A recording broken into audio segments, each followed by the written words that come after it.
Assalamualaikum warahmatullahi wabarakatuh. Selamat pagi, salam sejahtera bagi kita semua. Jumpa lagi dengan Ibu Tina di pelajaran seni budaya materi kelas 10, yang mana materinya ini sudah kalian catat di pertemuan sebelumnya, yaitu tentang sejarah seni rampak beduk.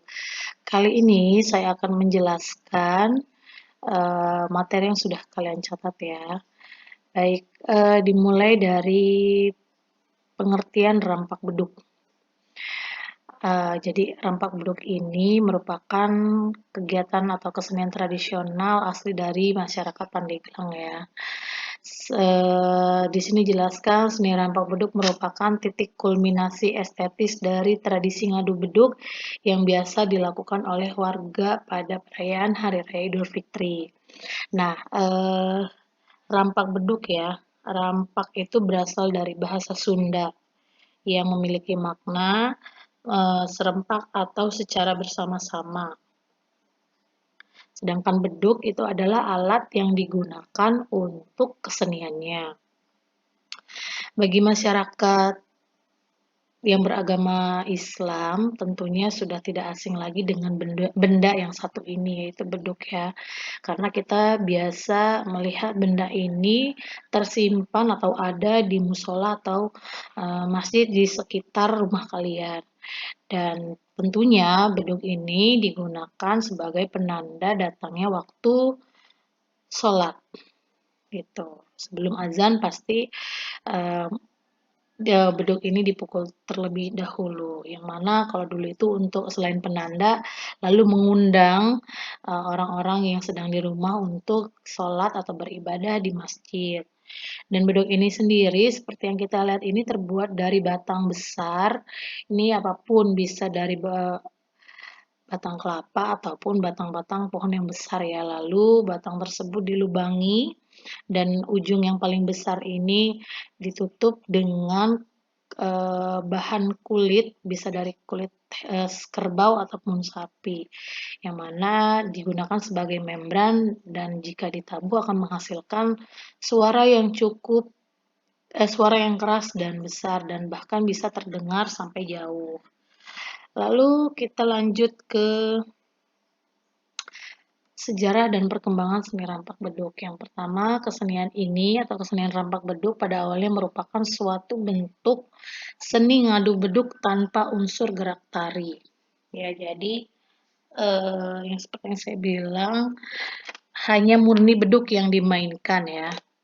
Kemudian ketika agama Islam masuk dan berkembang di daerah Pandeglang pada abad ke-13 Masehi. Ini mulai dikenalnya seni ngadu beduk ya.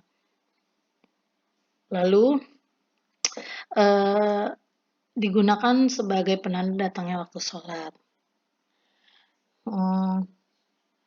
Kegiatan ini pun digunakan sebagai sarana hiburan masyarakat pada bulan suci Ramadan dengan cara memukul beduk secara bertalu-talu tanpa henti maksudnya ya.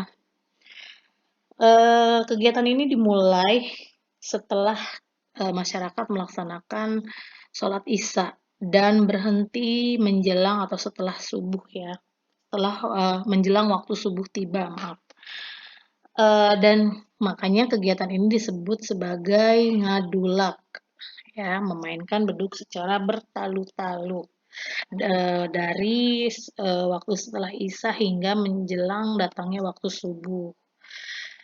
Oke, kita lanjut ke masih sejarah dan perkembangan rampak beduk. Lalu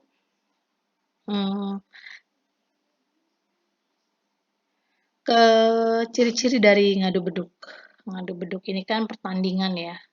Pertandingan memainkan beduk yang dilaksanakan oleh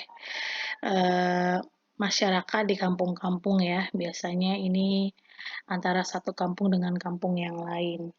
Nah, pada awalnya seni beduk hanya terdapat di beberapa kampung sekitar Pandeglang saja, tetapi seni beduk banyak digemari oleh masyarakat di setiap desa dan kelurahan di wilayah Kecamatan Pandeglang. Bahkan telah menyebar ke wilayah kecamatan lain di luar Kecamatan Pandeglang. Seni beduk ini sering dipertandingkan antar kampung sehingga masyarakat Pandeglang mengenalnya dengan sebutan ngadu beduk. Perlombaan ngadu beduk ini diadakan pada momen hari atau setelah Idul Fitri dan kegiatan ngadu beduk ini sudah menjadi kebiasaan masyarakat Pandeglang. Ciri-ciri dari ngadu beduk itu sendiri ada dua. Yang pertama, ditabuh berturut-turut setiap tanggal 15 Ramadan, ya. Eh, Dilaksanakannya pada malam sesudah sholat tarawih sampai sahur dengan maksud untuk membangunkan sahur dan biasanya diadakan ngadu beduk antar masjid. Lalu yang kedua, setiap satu hari setelah Lebaran diadakan ngadu beduk antar kampung. Kegiatan ini biasanya memakan waktu selama 1 minggu.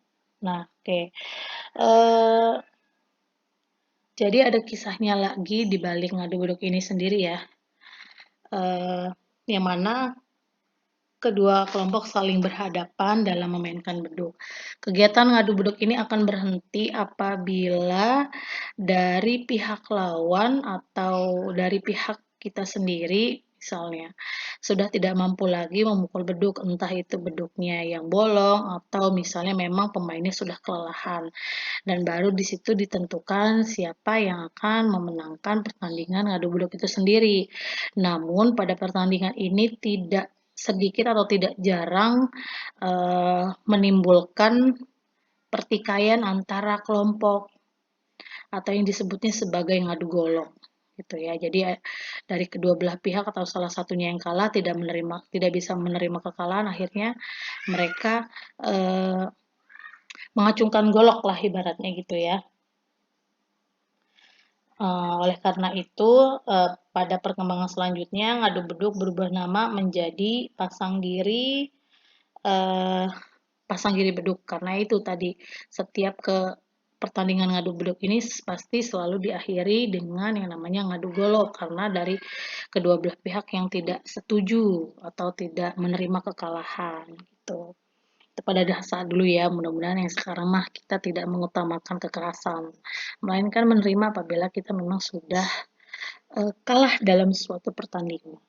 Oke, lanjut ke perkembangan seni rampak beduk. Nah, ini pada tahun 1950 awal kemunculan diadakan pentas rampak beduk, ya. Kemudian pada tahun 1960 sampai dengan 1970 tercipta suatu tarian kreatif dalam seni rampak beduk oleh Haji Ilen. Nah, ini yang foto yang ada di samping ini adalah sosok dari Haji Ilen itu sendiri. Beliau yang menciptakan suatu tarian yang mana dulu adalah masih seni ngadu beduk. Karena dikolaborasikan dengan sebuah koreografi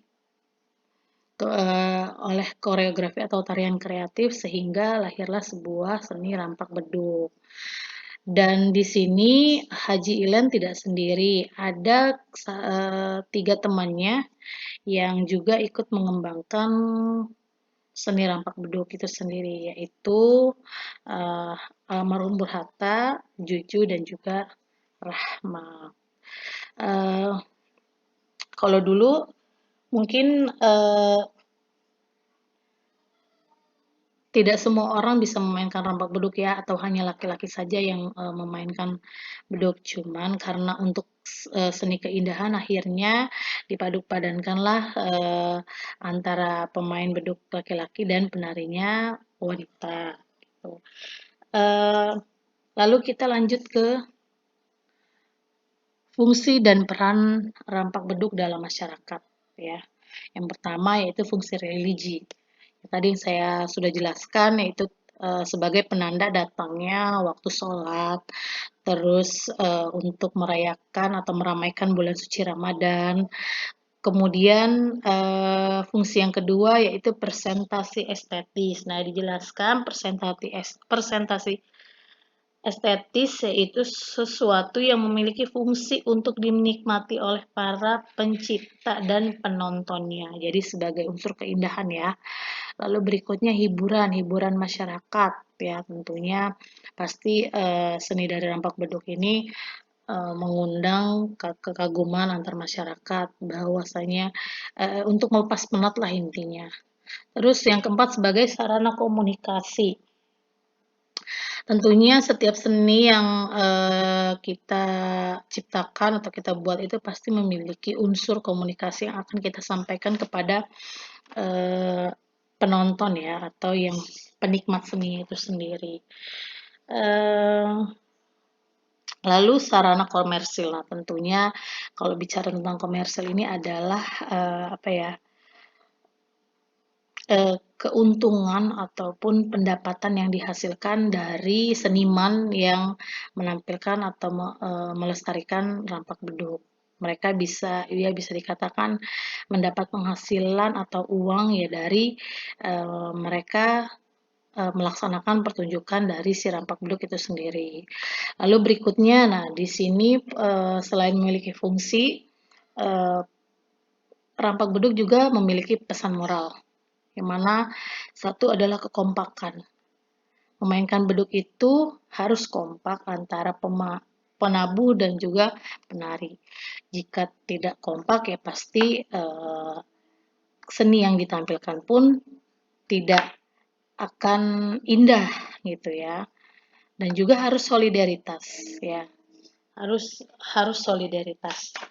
Kita dalam sebuah tim rampak beduk harus benar-benar mempersiapkan segala kebutuhan pertunjukannya sebelum dan ketika mempersembahkan kesenian itu sendiri. Jadi harus kompak dan juga harus solidar. Tidak boleh ingin unggul sendiri atau tidak boleh juga kita mementingkan diri sendiri. Tuh. Oke, sampai sini dulu pembahasannya. Semoga kalian paham ya dan bisa menyerap materi hari ini. Baik, akhir kata saya ucapkan terima kasih. Jangan lupa di like, komen, dan subscribe. Wassalamualaikum warahmatullahi wabarakatuh.